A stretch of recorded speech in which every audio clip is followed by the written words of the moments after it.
So Bob, what's it feel like to drive a Jeep? Really? Do you like going wheeling with your mom? So Bob, do you like rock crawling or overlanding? I'm interviewing Bob.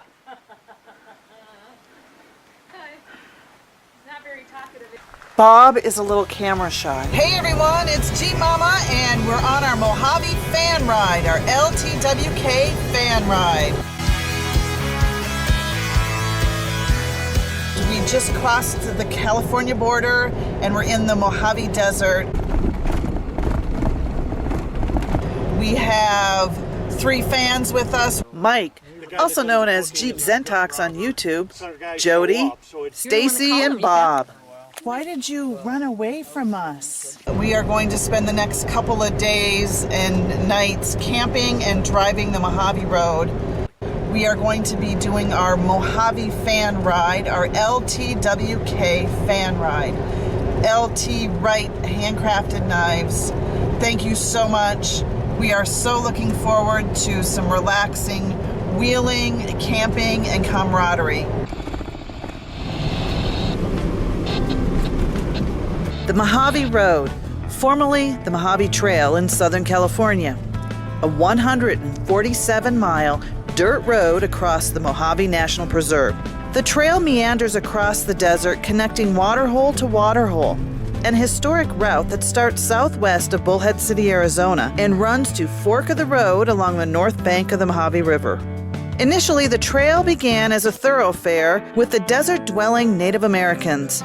Years later, it served the Spanish missionaries, explorers, and settlers in the 18th and 19th centuries, bringing Americans to California. After the Civil War, it became a wagon trail, a dangerous route plagued with lack of water, harsh weather conditions, hostile Indians, and sandhill climbs. This dry, desolate, dangerous trail was a true test of your strength and character. During the Great Migration, most people opted to travel Donner Pass in the north or through the Colorado Desert. At that time, the Mojave Trail was just used as a supply route for the military. It wasn't an immigration route. But when the gold rush hit in '49, it became the southern route for thousands heading to Southern California. At that time, the trail also became a mail route, and military forts were established to keep the lines of communication open and the people safe. Traveling the road today isn't easy either. The weather conditions are harsh, snowstorms in the winter and high temps in the summer. There are so many tracks and roads that meander through the trails, it's easy to get lost. You really have to pay close attention. We use the Gaia app to keep us on track, along with spotting the cairns. The cairns are rock stacks at the intersections to keep you on track.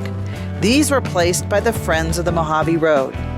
These friends also kept this path across the desert as close to the day those wagon wheels rolled through.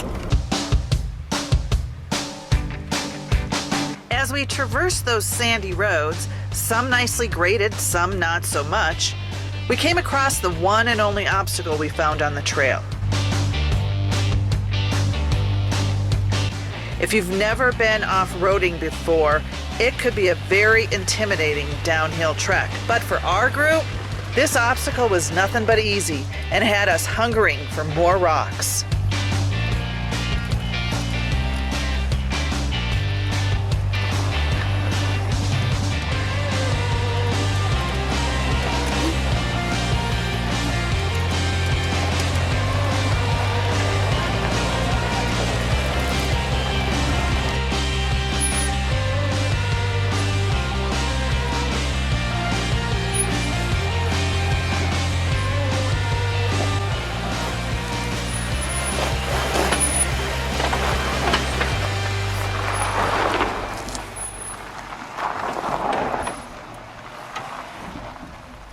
You know, for somebody new, it's like, I'm pretty sure that would have been like, oh no, it's an incline. Right. It's like, now it's like, oh. Doot. Yeah. It's beautiful out here.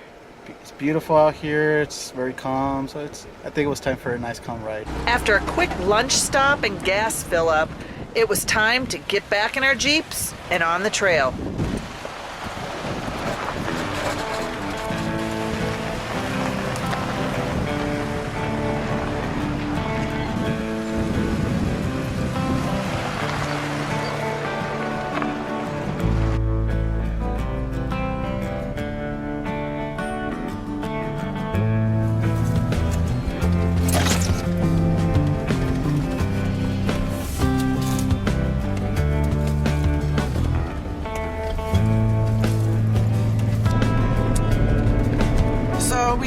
decided to take a little detour off of Mojave Road, and we are heading towards Mitchell Caverns.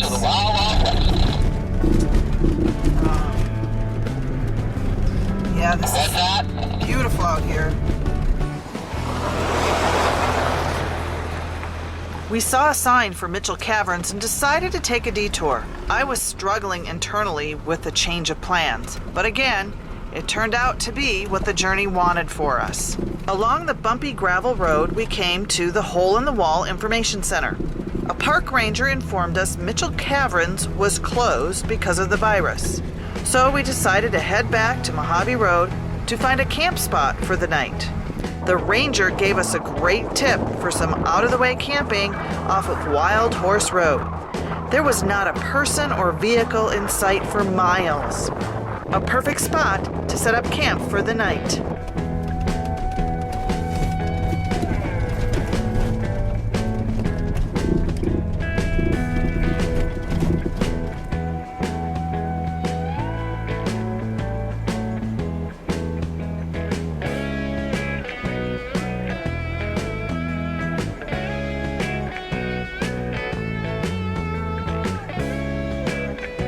Is that Black Label? It is not Black Label. It's the Walmart off the shelf. Oh. Jack Daniel's Old Number 7 brand. Oh, there you go. And here's Bob. You shouldn't call it red. Hi, Bob. He's hiding. Bob, do you want to be on TV? Do you want to be a YouTube star? If you got food, sure. Usually. You are so precious. Single barrel. It ended up being a great night of camping. The sky was amazingly clear and filled with a gazillion stars, a crackling campfire, good food and drink, plus the best part, sharing campfire stories with great Jeep friends. I was looking forward to another day of adventure with these amazing Jeep friends. I wonder what the adventure has in store for us tomorrow. What a great night of primitive camping. It was amazing out here. Nobody for miles. We sat around the campfire, had great conversation, and now it's back to Mojave Road to find the mailbox. But first we needed to find Bob. Bob decided to sneak off for his own mini adventure. I walked up one of the hills and called his name. Bob! Bob! Bob! And then all of a sudden, he came bounding over one of the hills, full speed, with his tongue hanging out. I was so relieved. Bob, what did you do? I'm having fun. I want to go running again. Bob scared us this morning. Stacy, you're on camera. Uh-oh. But we woke up, you were getting some water, and I was in the tent, and you said, Bob's gone. And I'm like, oh my God. I know, total freak out moment. And it was very casual. He was all tangled up, and I'm like, okay. And he's just going to wander right here. No big deal. So I took him off leash. And he was silently gone. Didn't hear him rustle. Didn't hear him run off. Boom. He was sneaky. He is. He's very sneaky. He's And he just chewed his leash. I know. He wants to go back after those jackrabbits, I'm assuming. Bob, why did you run away from us? I'm gonna have fun, Mom. I'm gonna go out and have fun. So you He's all didn't dirty. panic at all. No. You know me, I would have been, oh my God. And you're the one that called him. You found him. But no. I know we'd get to him at some point. Hopefully he would come back. Right. Always have hope. He's my pet. And he would have heard your voice if you would have started yelling and he would have come. He was running back. It reminded me. So happy he was just like, "Wah!" It reminded me of that movie Homeward Bound, where the dogs come running back after being lost for I don't days. think I've ever seen that. Yeah, Sassy and Chance and No, I've not seen that. I missed that one. Hi, buddy. and now he's Lucky. chewed his leash. Yeah, he wants off again. So we found Bob, loaded him up in the Jeep, and hit the trail. Hey, Bob. You're so cute. I know, just let me out so I can run.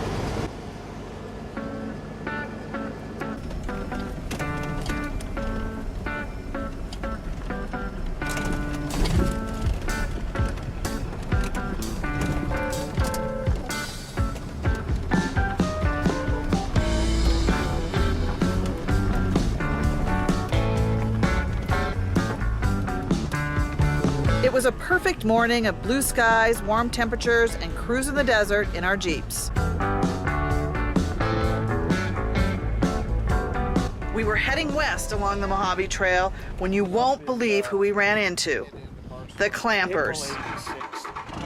The men who came to our rescue the day before at the beginning of our adventure. I asked if they had a file, and they did. The 3 men in the truck came to our rescue. They called themselves Clampers. We had a plan fingernail file. A fingernail file. We planned to go to a clamper event this weekend called a hemorrhoid trip that was canceled because of the coronavirus issues, and decided we'd come out camping anyway. So we come over here to the golf schoolhouse where we have set up monuments in the past, and as members of the MDHCA group, we get to stay there. And what do Clampers, what is that about? That's Clampers are members of the Ancient and Honorable Order of E. Clampus Vitus, and we commemorate historic people, places, and things with plaques and monuments. Here In California, as well as Arizona, New Mexico, Utah, Colorado, Montana, Idaho, Oregon, and Washington. wow. So we were just saying, gosh, wouldn't it be cool if Amazon could deliver? We really need a file. And then you show up. Right. Way better than Amazon. Yeah, well, I don't come out here and go into the backwoods without a full set of tools and strong back, weak-minded individuals to help me if I ever get into trouble. What? I resemble that remark. And what was your name? I'm Jerry Kaczynski. Jerry No Kaczynski. relation to the Unabomber. Okay, good. Woo. Ironically, our paths crossed at one of their monuments. To get to the Mojave Mailbox, we needed to endure the miles of whoop-de-doos.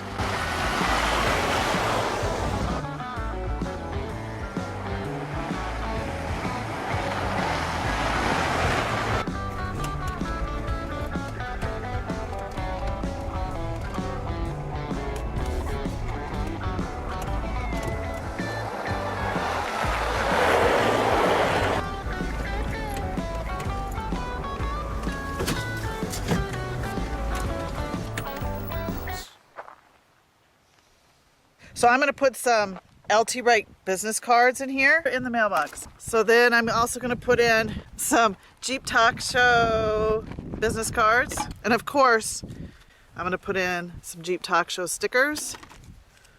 I'm going to put in a Jeep Momma sticker. Ice cream. There you go. And I was thinking about putting the pirate bandana in there.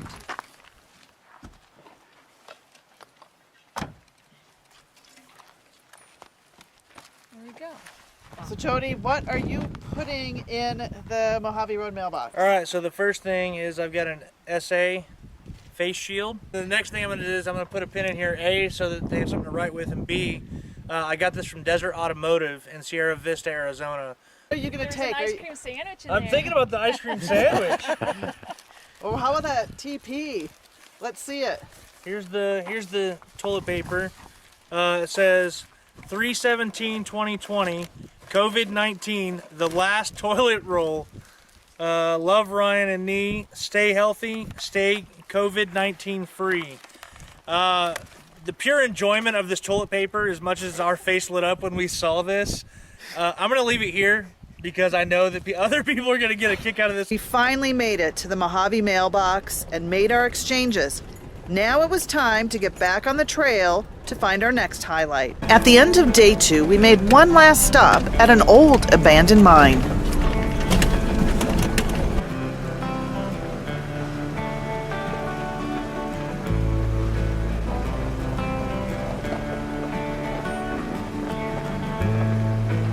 That abandoned mine was amazing.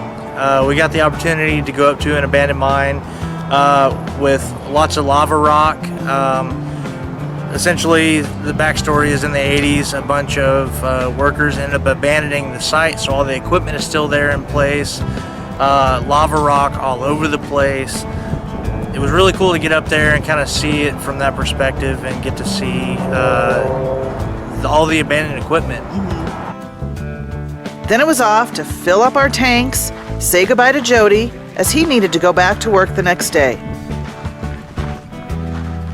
So Jody, it was awesome to see you again. We wheeled in Pennsylvania together. Yes, at Roush ma'am. Creek, or at AOAA. Mm-hmm. So, what did you think of? It was nice just to kind of not have to think about it. A nice little overlanding trip. Got to play around a little bit, but overall it was just kind of a relaxing day on the trails, which was nice for a change. We said our goodbyes to Jody and then headed back to Mojave Road to find a camp spot for the night.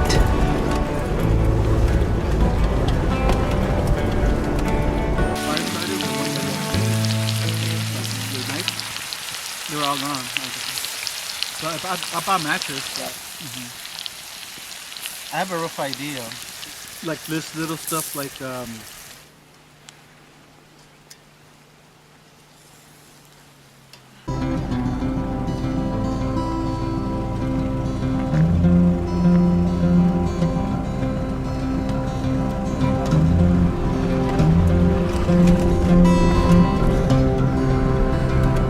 We were nearing the end of our 3-day journey along the Mojave Road. The last leg of the trip was a dry lake bed.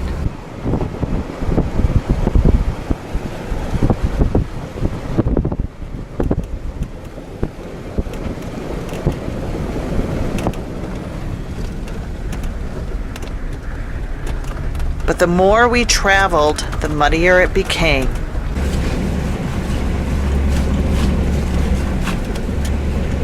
It was actually very eerie. Each one of us, Mike, Stacy, and myself, wondered if we'd make it out of this muddy lake bed.